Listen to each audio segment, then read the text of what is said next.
There is a review that has been underway for quite some time, since about 2011, when the new Minister for Agriculture and Forestry at the time, now it's the Ministry for Primary Industries, which gives us some sense of what the primary objectives of the ministry are.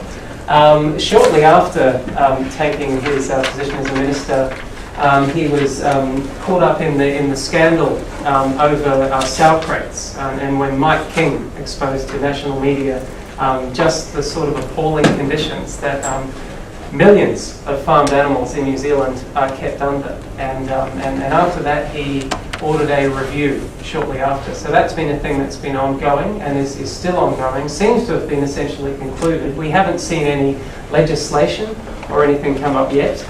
So in talking about the review, what I'll be doing tonight is walking you through the Act as it exists. And I'll be bearing in mind something that my thesis supervisor told me, that his PhD thesis supervisor told him about lawyers and the way they talk about things. And he said that lawyers have a way of talking about things that everybody's interested in a way that nobody is interested in. So I'll try to bear that in mind and keep it relatively light and accessible.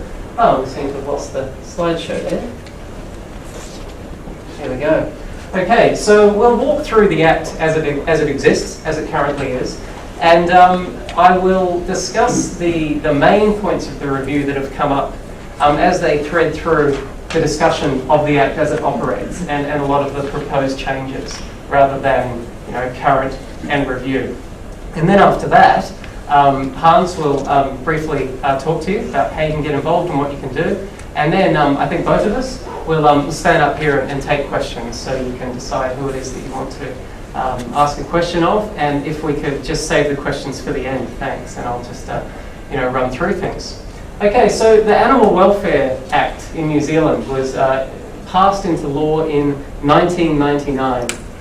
And in the Hansards, the parliamentary debates, it was made pretty clear that a very significant motivation for passing this Act, its predecessor was a really archaic piece of legislation from the 50s, or a combination of acts from the 50s and 60s and so on, and I put them all together into one new Act in 1999, and front and centre of the consideration of the parliamentarians who put it through was New Zealand's export reputation.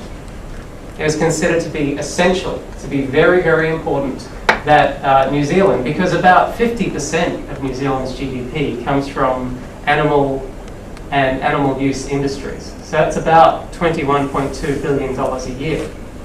And yet, when it comes to actually assuring our export markets and people overseas, and indeed within New Zealand, of our welfare standards, the total budget for all welfare in New Zealand, for all animal welfare, is just over $6 million, which sounds like a big sum of money, but that is less than 1% of the Ministry for Primary Industries' annual appropriations. And it's 0.007% of the national budget of the country in 1 year. So only a tiny, tiny amount of available money is actually spent on animal welfare. So there was a real focus on having at the front end of the Act something that looked very impressive and that sets very, very high standards. But what we'll find is that a little further on in the Act, sort of tucked into the Act, and then sort of tucked into the boring middle, are these massive exemptions, these huge loopholes that apply to pretty much all industrial exploitation or use of animals in New Zealand. But we'll get onto that in due course. So look, first of all, the Act and all the Animal Welfare Act and any welfare act purports to do is to prevent cruelty. It is assumed that animals will be used in industry, that they can be kept captive, that they have no rights of their own, or that despite being living, sentient, thinking beings that can experience joy and pain and happiness and have their own cultures and communicate with each other and so on, in law they have the status only of property. So in law, if someone shoots a dog, then the only redress you can get against that person, assuming that it was done quickly and the animal didn't unduly suffer when it becomes a cruelty offence, but as long as it's done quickly, then the only claim you have against that person is for the monetary value of the dog. So it's really no different to breaking a valuable lamp that someone owns or something like that. So that is the legal status of all non-human animals, and in fact all non-human nature in our system of law, and indeed in any system of law. You'll be able to find them with very few exceptions. So I put this up, this rather colourful image here is of the trial of Bill Burns in 1822 under the first piece of anti-cruelty legislation in the world. And this painting hangs on the wall of the SPCA headquarters, or the Royal Society for the Prevention of Cruelty to Animals headquarters in London. And it is the trial, the court case, where a donkey that was being beaten in a market and then was severely beaten was actually brought in as evidence. So I just thought it's this crazy image of this donkey being dragged into the court. And that was a successful prosecution that was brought by the MP who actually passed that piece of legislation. But the point to get about a welfare act is that all it does is prevent cruelty. That's the only point. So the property status and the fact that we can, or the recognition that we can use animals in whatever way we wish, so long as we're not unduly cruel about it, or as the standard is, as we'll see, unreasonably or unfairly cruel about it. So that can allow considerable and quite shocking cruelty. But as long as you don't overstep those bounds, it's assumed that animals are our property to use. So the Animal Welfare Act was passed with great fanfare in 1999, with words like those of, these are drawn directly from the Hansards, the parliamentary debates, where the Minister for Agriculture at the time, John Luxton, said this was momentous legislation and a significant change in philosophy. Jill Pettis, an MP of the time, said that it signified us being a sophisticated and developed country. And of course, as I mentioned earlier, there was really front and centre of consideration was demonstrating that New Zealand is a country with high animal welfare standards. And there's been talk for many years successively, for the last 30 years or so, or 20 years or so since it's been passed, that New Zealand has some of the highest animal welfare standards in the world. And on the front, the early part of the Act, that's certainly true. In fact, encodes what are broadly recognised as the five freedoms. Freedom from hunger and thirst, freedom from discomfort, freedom from pain, injury and disease, freedom to express normal behaviour, very significant, freedom from pain and distress. So this is the real charter of how animals should be treated, and what is recognised, the five freedoms around the world, as the ideal for how animals should be treated and looked after. And in fact, we see that passed pretty much directly into Section 4 of the Act, where we see those five freedoms passed in right there. You'll notice that I highlight in the ones to follow the likelihood of unreasonable or unnecessary pain or distress. So what's the logical corollary of that? Is that there is reasonable and necessary pain and distress that animals will experience. That's taken for granted. That's the underlying assumption. So the only way you can really fall afoul of the Act when normal use or killing becomes unreasonable or unnecessary, or that's when it becomes cruelty. And that's when you fall afoul of the Act. But a lot can happen before then. I think probably the best way to experience this sort of odd line that's drawn by the law is a very memorable case from the very early 2000s of two farmers who had a long-running and acrimonious dispute that had gone on for years between them. And these two ended up absolutely hating each other. And one day, there was an argument over where a fence was, which accounts for an astonishingly high proportion of civil litigation in New Zealand. But anyway, so they had this massive ongoing fight about the fence being a few metres in the wrong direction. To prove a point one day, one of the farmers took a high-powered hunting rifle, sighted up the dog of the other farmer, and shot it clean through the head. Now, he was brought up on the cruelty charge and also on a firearm offence. And he successfully defended the cruelty charge because there was a vet who gave evidence that a high-powered rifle going right through the dog's head at close range would have destroyed its brain instantly, that it wouldn't have experienced any pain, and hence wasn't cruel, so he hadn't broken the law. But he was done on the firearms offence, the irresponsible use. But that case right there illustrates pretty much exactly where we are, that you can do exactly what you want. Even to prove a rhetorical point, you can do whatever you want with an animal as long as you're not cruel. You might owe that person some money for the value of the animal, but as long as you haven't prolonged it, as long as it hasn't been unreasonable or unnecessary, then you're okay. But look at this, Section 4. I mean, this is wonderful stuff. So when we have these kind of standards, how is it then that we have 3 to 5 birds, chickens, crammed into a small cage with barely room even to stretch their wings and standing on wire floors? How is it we can have pigs in sow crates? How is it we can have dairy cows that suffer from mastitis and have their young taken away from them and killed and experience severe psychological distress?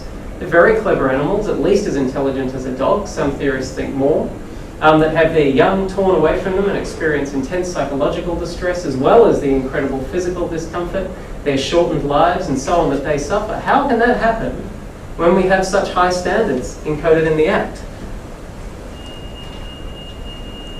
Section 10 of the Act. Section 9 is the purposes, and I'll touch on some significant bits of that, but I don't want to spend too long trawling through quotes of the legislation, so we'll get to that as it's important. But Section 10, the obligations in relation to the physical health and behavioural needs of animals.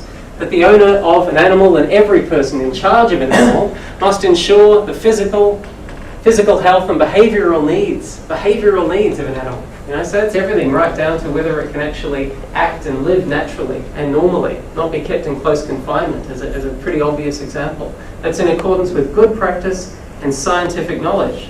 So far so good. We have these really impressive high standards that we can hold up to the rest of the world and any export markets and say, in New Zealand we take animal welfare seriously. Section 11, the obligation to alleviate pain and distress of ill or injured animals.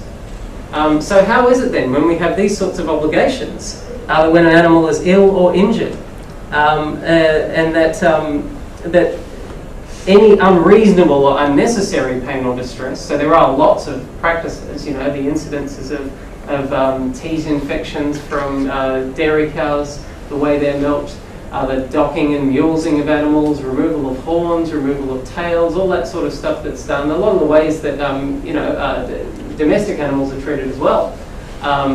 Trimming of ears, docking of tails, all that sort of stuff, declawing, debarking, these things. How can they be accepted as well when we have these kind of standards? Well, this is where we begin to see how this is possible. Under Section 13.2 of the Animal Welfare Act, it is a defence in any prosecution for a cruelty offence if the defendant proves that there was a code of welfare in place. Now, codes of welfare are what's called tertiary legislation. So there's primary legislation, which is a law, like the Animal Welfare Act. That's primary legislation. Then there's secondary legislation, like regulations. And there's a good reason for those, because you can't possibly write primary legislation that covers every single possible instance that the law will need to cover. So secondary legislation and tertiary legislation is useful because it doesn't need to go through a whole lengthy parliamentary process. It can be done relatively quickly by smaller groups of people. But what the codes of welfare allow, or what they establish, is minimum standards that are established. And as long as the person who is being charged for the cruelty offence can demonstrate that those minimum standards have been equalled or exceeded, then that is a complete defence for any cruelty charge. So who makes these codes? That's the question. It's a body called the National Animal Welfare Advisory Council. So the Animal Welfare Advisory Council. Bear that part of their title and job description in mind as I step you through the sort of logic that they employ in coming up with these standards, otherwise known as NAWAC. So who's on NAWAC? Well, this is the composition of NAWAC. It might be a bit small for you to read, and you certainly don't need to take in all this detail, but I did want to put this in front of you so that I could just go through and read out the professions of the people, their core professional competencies of the people who actually decide the animal welfare standards that millions of farmed and domestic animals in New Zealand are kept under. Top of the list, a senior lecturer in economics, a chartered accountant, a CEO. We have a couple of vets. We have Don Nicholson, the former president of Federated Farmers, and we have a few more vets and another accountant. There is only one ethicist on the list. There's only one person who has a rigorous and specialised training in ethics and who could perhaps reasonably be said to be specialised in and primarily on that group of people from the perspective of, or to propound the perspective of animal welfare and ethics. So we've got 2 accountants, a CEO, an economics lecturer. The thing about the way a lot of vets are trained, or that vets are trained, is that particularly vets that are operating at this sort of level, is that a large part of their training, and this is natural, this is no great indictment of them as people, but the professional training of a vet is focused on their role in facilitating animal use industries.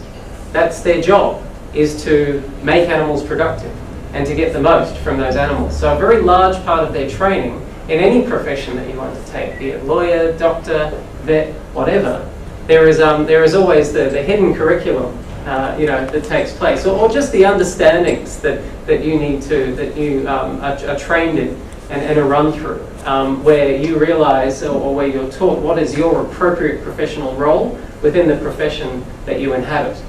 And the way you're meant to think. And the role of veterinarians is primarily, or their frame of thinking, and there will be obvious exceptions, but their frame of thinking is generally to facilitate agricultural industry and animal use industries. So we're not seeing a particularly strong representation of ethicists, or people whose first and primary focus is animal welfare. Now this section here, 73.2, section 73 is where it all happens, and this is the last set of legislative provisions I'll run you through. So thanks for hanging in there so far. But this is important stuff, because this is the hidden code, and where you can get these massive exceptions to what we saw up front in those very high standards of the Act, and the loopholes that are available for people to get around that. And bear in mind that these are loopholes, these are exceptions that apply to pretty much all commercial use and farming industries. So millions of animals in New Zealand, the vast majority of animals in New Zealand, are kept in conditions where the minimum standards are set significantly lower than what is allowed under the main provisions of the Act.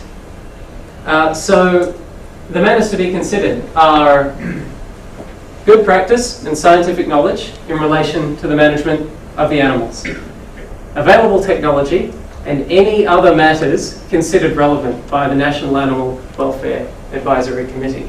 But that discretion, indeed, that any other matters, is as a matter of public law and statutory interpretation, is not the incredibly broad ambit of just whatever else we think that it may look like. It's actually has to be read relatively narrowly and consistent with the purposes of the Act, which are back up the top in Section 9, such as attending properly to the welfare of animals and requiring persons in charge of animals to take, quote, all reasonable steps to ensure that the physical health and behavioural needs of animals are met in accordance with good practice and scientific knowledge. So that any other matters has to be read very narrowly, relevant to those purposes that focus on the welfare of the animal. Now, one thing that's being proposed in the review is that a new list, or a couple of extra factors, are added to this list of mandatory, or that is compulsory considerations. And they propose to add practicality and economic considerations. Now, we'll see that those considerations are included further down in the exceptional circumstances provision So we've got the codes of welfare and in the previous section there, what is meant to be considered by NAWAC. So it's good practice, scientific knowledge, etc., and other matters that are relevant to those purposes of promoting the welfare of animals. But, and here is the massive loophole that you could drive a bus through, is the exceptional circumstances clause. In exceptional circumstances, it is possible to have minimum standards and recommendations for best practice that do not fully meet, or in some cases do not even come close to meeting, those obligations up the front of section 10 or 11. Those outward facing parts of the Act that are right there at the front, which everybody sees, that lay out the 5 freedoms and these very high standards. But it's possible there's a great big back door of exceptional circumstances where you don't have to meet those frontline considerations of animal welfare. So what do these sorts of exceptional considerations look like?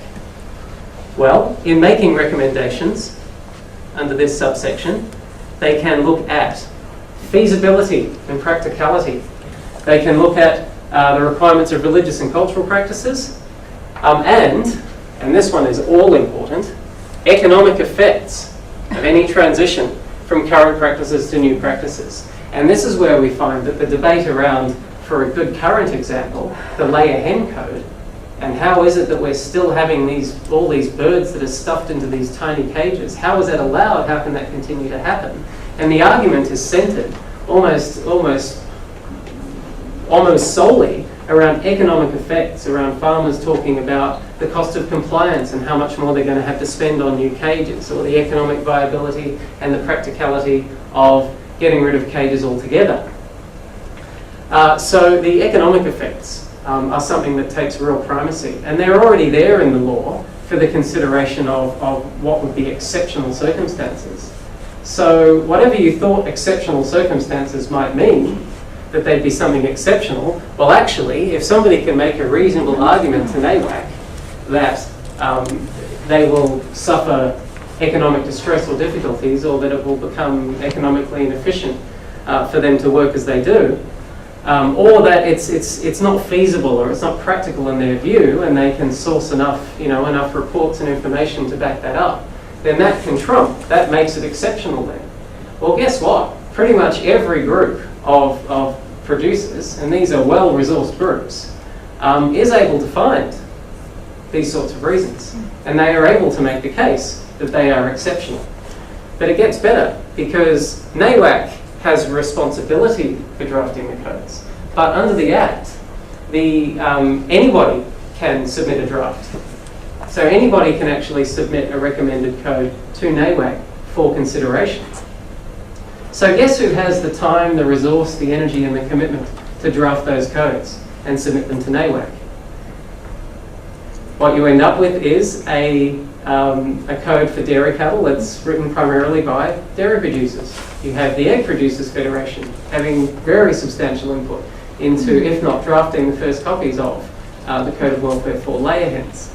And making those arguments, paying for the consultants and the researchers, and coming up with the evidence to prove that it's going to be difficult, the sky's going to fall in because it's going to cost too much, and New Zealanders will be paying $12 an egg, and it's a social justice issue if you think about it really, because everybody needs cheap eggs, etc., and how much it's going to cost them as producers. And you end up with a starting point that has been drafted by the industry, by producers, and is obviously, given that it's an adversarial sort of setup, that they draft something that suits their interests, and then it's the job of NAWAC to come in and sort of moderate that a bit and pull it back a bit, but you do essentially end up with something that can be a bit of a producer's charter, really, being the codes. Now bear in mind that the economic effects and practicality that are now proposed to go way further up, back up in those mandatory considerations.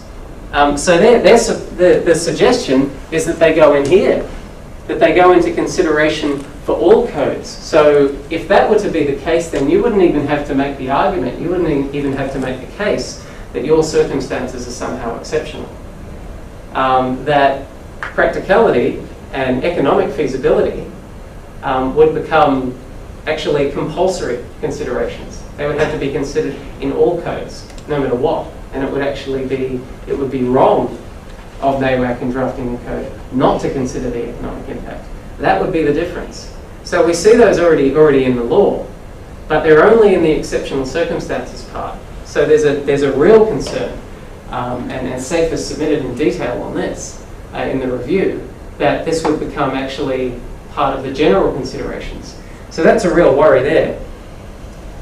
So what we have then is a system where already practical effects of feasibility and economic considerations are front and centre. And actually in the consultations that some of us attended, representatives of the MPI said, well, look, actually, you know, it's only right for us to put that in the section there as a mandatory consideration. It's a matter of transparency. We need to be honest with the public because we consider these things anyway. It's a very frank admission. So they're suggesting that, look, we think like this anyway, so, you know, we really should just put it in the Act and then it's clear for everybody. There's a real concern, though, is that we'll end up with quite a bit of mission creep, you know, once it's in that section. What's to stop those considerations making it into sections 9 and 10? What's to stop them from getting into the primary purpose parts of the Act as well? There's nothing to stop that, essentially. All they would need to do is get it past Parliament.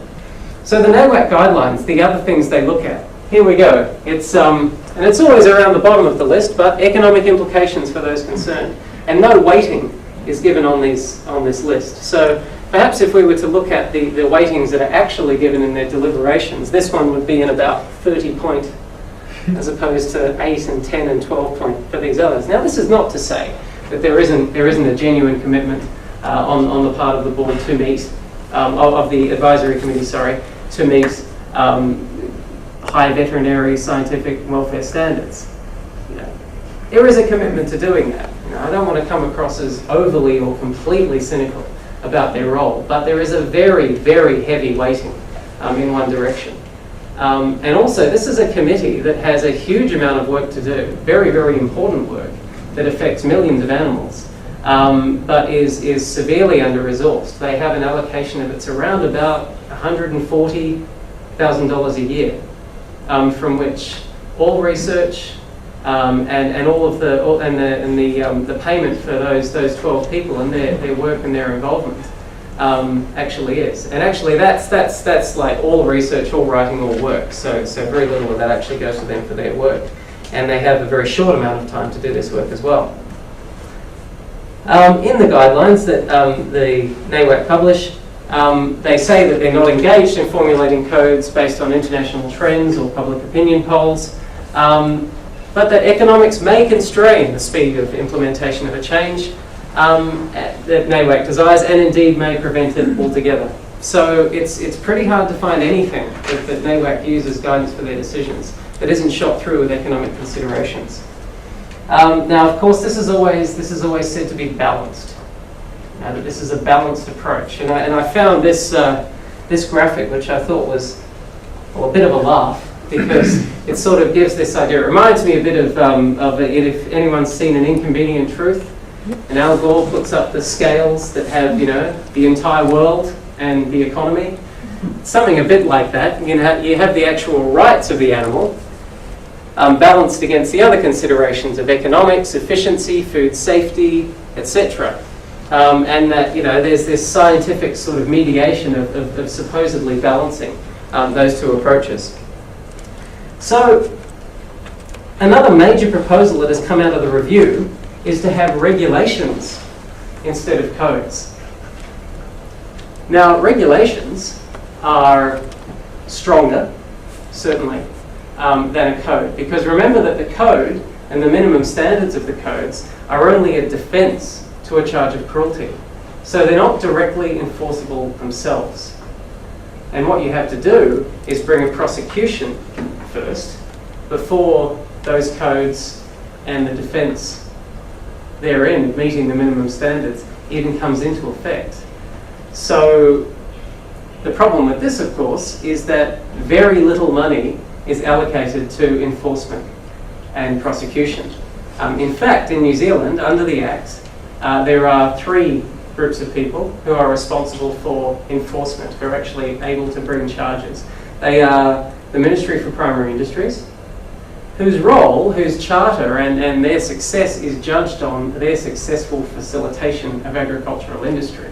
And that's one of the larger sort of high-level problems, in fact, with the animal welfare laws in New Zealand being enforced by a ministry whose prime responsibility, especially after the renaming, I mean, that really deleted all ambiguity, didn't it? What is the role of the minister? And you know, a minister who's doing their job in that position, who's meeting their job description, their role is primarily to facilitate agricultural industry. But of course, there's a real disconnect there between that person also being responsible for looking after animal welfare and seeing it as anything other than an impediment to improved or increased and high-level agricultural production. So regulations are better than that. Oh, actually, first of all, though, so we've got the MPI, and then we've got the police are also empowered as well, but probably not surprisingly, don't have a particularly strong interest. They're having a hard enough time looking after the charging investigations and prosecutions involving human animals, which means that pretty much all investigation and the only other body that is actually empowered to bring charges and prosecutions is the SPCA. The SPCA, which is a privately funded charity, which relies almost entirely on donations from the public. There was a one-off donation, a one-off contribution from the government of $2 million that was spread over a few years, but that was a one-off thing. That was it as far as government funding. So what we have is this extremely hard-working body of people whose responsibility is to go out and investigate and bring prosecutions, many of whom aren't lawyers by training, who have to bring prosecutions that have to meet, and this is one of the other problems, a criminal standard of proof. See, the thing is that to charge someone for a cruelty offence, you have to meet the criminal standard. Now, the criminal standard, in law, there are a couple of standards of proof. In civil litigation, so that's things that aren't criminal, it's what's called a balance of probabilities. So if it seems more than about 50% right, if you're 60% convinced that, or if a judge is about 50 to 60% convinced, at least more than half that something is the case, then that's accepted as adequate, as sufficient for something to be proven. But the criminal standard is beyond reasonable doubt. That's an extremely high standard, and it puts a far greater burden on prosecutors. And what it means is that the SPCA doesn't have limitless funds, and they have a whole lot of other stuff that they're trying to do and that they're trying to achieve, and they only have a limited ability and funding to prosecute these offences. So what that means is that they're in the position then of only being able to prosecute the worst of the worst, the real sickos, people who are torturing animals, or really prolonged and gruesome cases of cruelty, or people who have neglected hundreds of animals, and even a lot of them, are never followed up on or investigated because there's only so much that a private charity that's funded purely by voluntary donations can actually do, and yet the entire burden. Remember that this is a group of industries that contributes half of our GDP. About over $21 billion, and all responsibility for the actual enforcement and prosecutions of animal welfare within that industry falls to a charity. So, it sounds very good then to propose, as the ministry has, that we have regulations instead of codes, because the codes, as we know now, are only a defence. The minimum standards of the codes are a defence to a prosecution. But regulations are much stronger. Regulations are directly enforceable.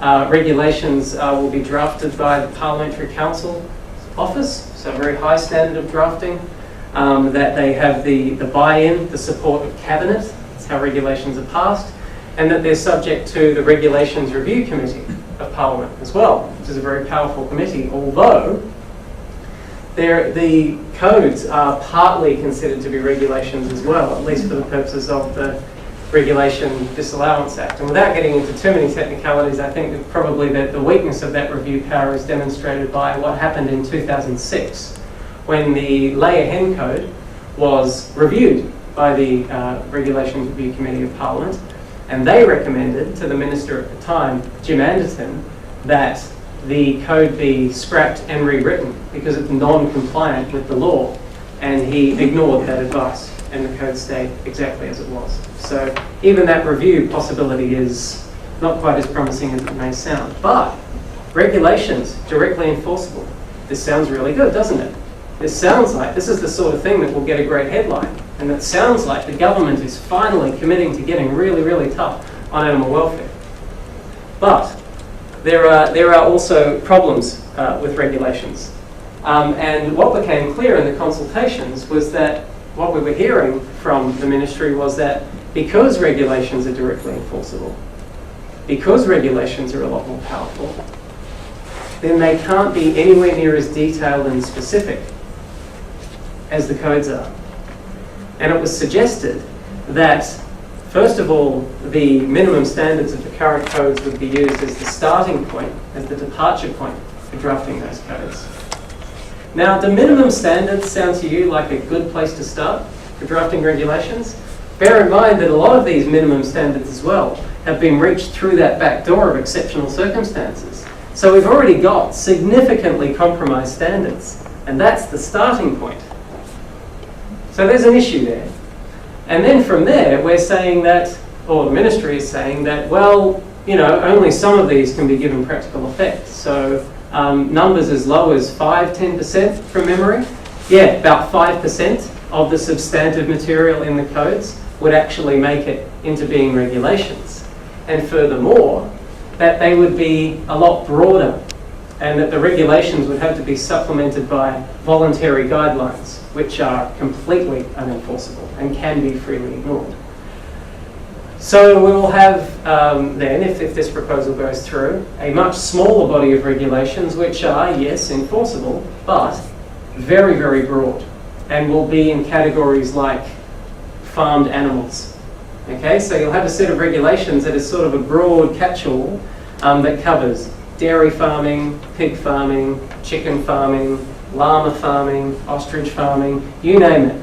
And they're going to have to be, to cover all farmed animals, they're going to have to be sufficiently broad that none of the very specific practices within any one of those industries are covered. That all of that will be covered by voluntary guidelines that people really should follow, you know, to do the right thing, but are completely legally unenforceable.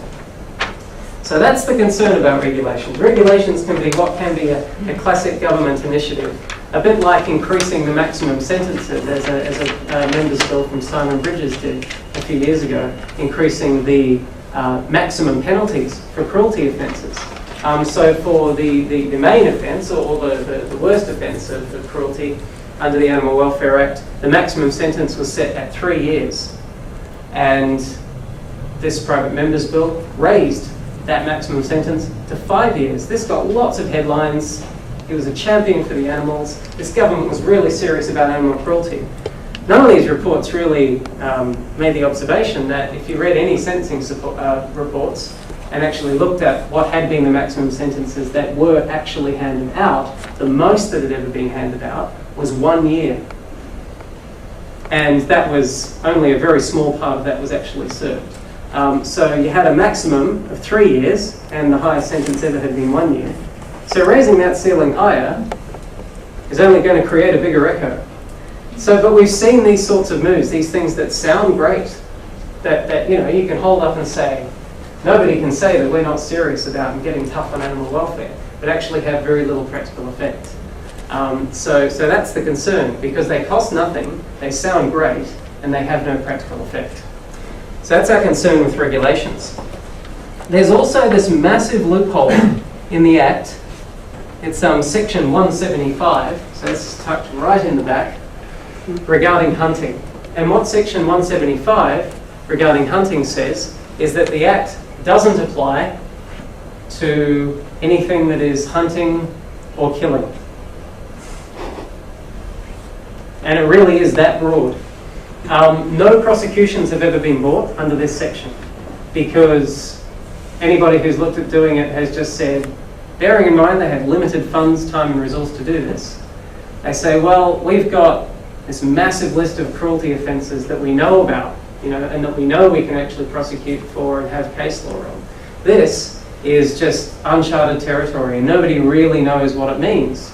And in fact, what became clear, I did a bit of looking around in the parliamentary debates to work out, well, how did Parliament really intend to just put in this complete exemption, that as soon as you put on one of those, camo jackets and step into the bush with a gun, that now no animal welfare law in New Zealand applies to you whatsoever. It's theoretically possible for you to inflict a death of 1,000 cuts on an animal. You can just follow around and wound it just a little bit, You can freely set a pack of dogs on a wild pig, for instance. You can take a huge amount of time, reeling in a fish far longer than it takes and inflicting huge suffering.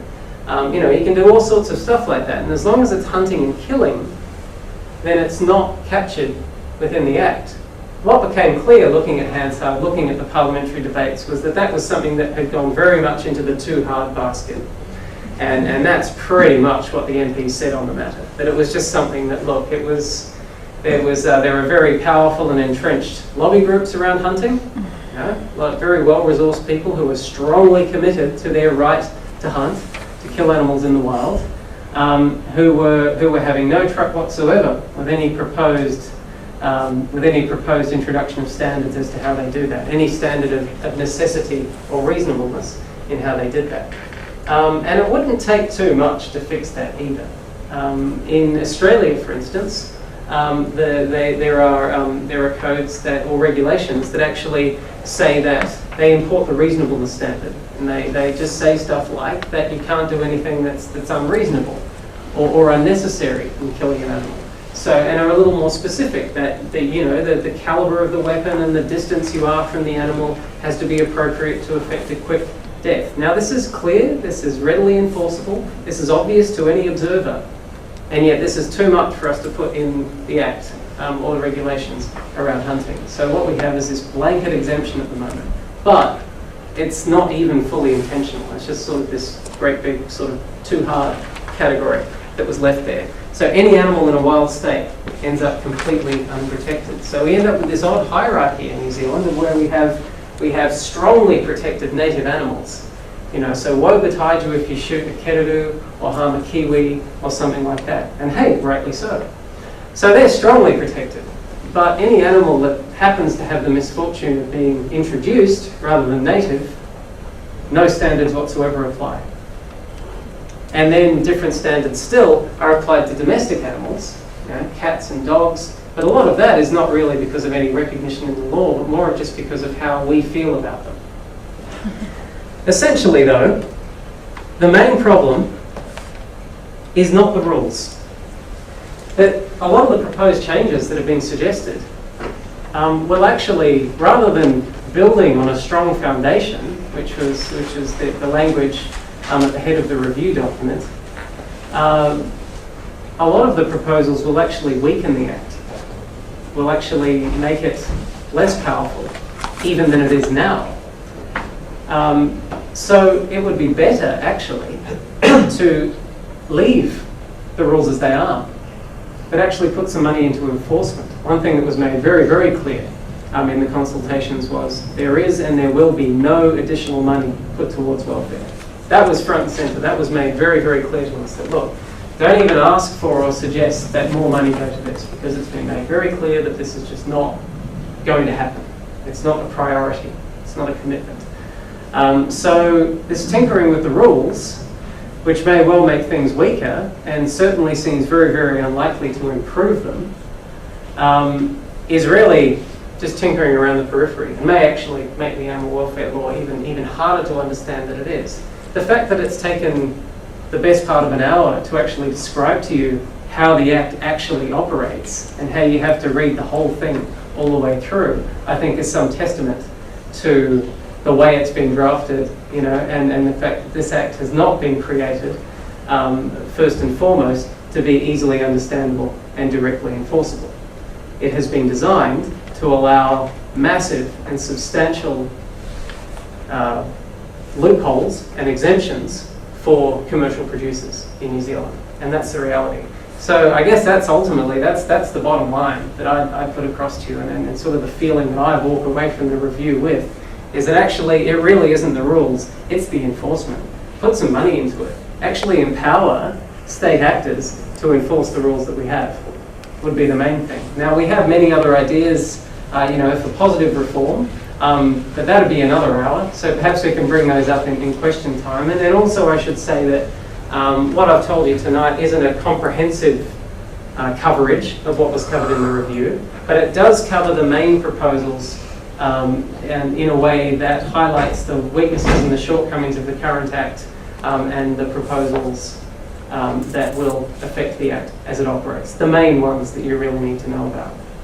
Okay, so thanks a lot for your attention. I hope that's been interesting and informative. Actually, one last thing that I would like to put up is because layer hens is very much a live issue now, and that's something that I think we should all get really activist about if we can, because in other parts of the world, there have been comprehensive bans on layer hens in cages. Here are just a few. Switzerland, 1992. They're pretty advanced, those Swiss. Sweden, 1999. These are complete bans, all forms of cage, whether it's, so what we've had in New Zealand is a shift to, in, 20 years' time, people have to meet the standard of having a bigger cage. So instead of a small cage that has 3 to 5 birds in it, you have a bigger one that has more birds in it, but it's got like a different type of floor and a sort of a perch they can go on and some extra bits in the middle. But a cage is a cage, is a cage, is a cage. But these are the countries that have banned cages altogether. Switzerland, Sweden, Germany in 2007, Austria banned cages in 2008, and the enriched colonies, which is the euphemism that's used for bigger cages, which are being introduced in New Zealand, demanding compliance 10 years after that, are being banned altogether in Austria. So that's all forms of cage have been banned in all of these countries. And in the European Union, there's been a ban on cages effective 2012, although that's going to take quite a long time for compliance because some countries have been more serious and committed to that repeal than others. But they're still allowing colony cages, then? But they're still allowing colony cages, yeah. So that's, right, good, and that's an important point of clarification. But this is possible, this is doable, and in none of these countries did the sky fall in. In none of these countries were people forced to stop eating eggs because they became so much more expensive. This was all very manageable, and it was a thing that actually many producers used as a point of difference. They were keen to be the first to adopt it. And perhaps this is the sort of thing that New Zealand more broadly should be thinking about, is do we want to continue to be engaged in a race to the bottom in terms of environmental and animal welfare standards with other countries of the world to produce the cheapest possible eggs with the runniest, yellowest oaks, and to take what is arguably the finest dairy in the world, abuse cows horribly for their short lifetime so that we can dig up lignite from Southland, to belch out carbon emissions, to take what is arguably the finest dairy in the world, boil all the water out of it in furnaces, and turn it into milk powder that's in unmarked plastic bags and is pretty much the same as any milk powder from anywhere else in the world, or would it make more sense? Would there be a broader sort of coherent economic vision rather than being engaged in this race to the bottom to actually take environmental and animal welfare standards forward? This isn't an expense, this isn't a cost, this isn't a hindrance. And that's the problem with a purely economic approach to things, of course, is that you see the cost of everything and the value of nothing. So the thing that I'd suggest to you is not only is this the right thing to do, but it's the smart thing to do. Okay, so I'll leave it there.